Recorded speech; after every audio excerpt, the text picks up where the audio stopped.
আপনি আপনার স্ত্রীর কাছে বসে আছেন, একটা ফুরফুরে মনে, আনন্দ চিত্তে স্ত্রীর সাথে আলাপ করছেন, তার সাথে আপনি ভাব আদান প্রদান করছেন, আল্লাহর আরশ পর্যন্ত খুশি হয়ে যায়। সুবহানাল্লাহ, আল্লাহর আরশ পর্যন্ত খুশি হয়ে যায়। যতক্ষণ পর্যন্ত আপনি এইভাবে আপনার স্ত্রীর সাথে কথা বলতে থাকেন, স্ত্রীর কাছে বসা থাকেন, আপনার আমলনামার মধ্যে সওয়াব লিখতে থাকে। রাসূল পাক সাল্লাল্লাহু আলাইহি সাল্লাম এই কথা বলার পর এক সাহাবী বললেন, ইয়া রাসূলুল্লাহ, স্ত্রীর সাথে একসাথে শুবো, একসাথে ঘুমাবো, একসাথে খাবো, একসাথে তাকে আদর করব, এটা কি সওয়াবের কাজ হতে পারে? রাসূল পাক সাল্লাল্লাহু আলাইহি সাল্লাম বললেন, আচ্ছা তোমার স্ত্রীকে না নিয়ে তুমি যদি আরেকজন স্ত্রীর কাছে বসে থাকো, আছে কি না? আছে কি না? মজাই লাগে, উনিও খাইবেন, রেডি থাকেন।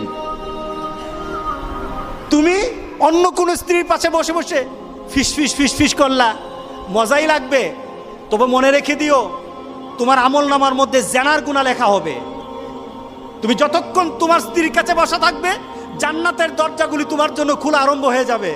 আর যতক্ষণ পর্যন্ত পরস্ত্রীর সাথে বসা থাকবে, ততক্ষণ পর্যন্ত তোমার আমলনামার মধ্যে গুনাহ লেখা হবে কিনা। সাহাবায়ে কেরাম বলেন, ইয়া রাসূলুল্লাহ, অন্য স্ত্রীর সাথে বসলে তো গুনাহ তো হবেই, তাহলে তার উল্টাটা তোমার হালাল বউর সাথে বসলে, তোমার হালাল যাকে হালাল করেছো তার সাথে বসলে সওয়াব হয়ে যাবে। সুবহানাল্লাহ, সুবহানাল্লাহ।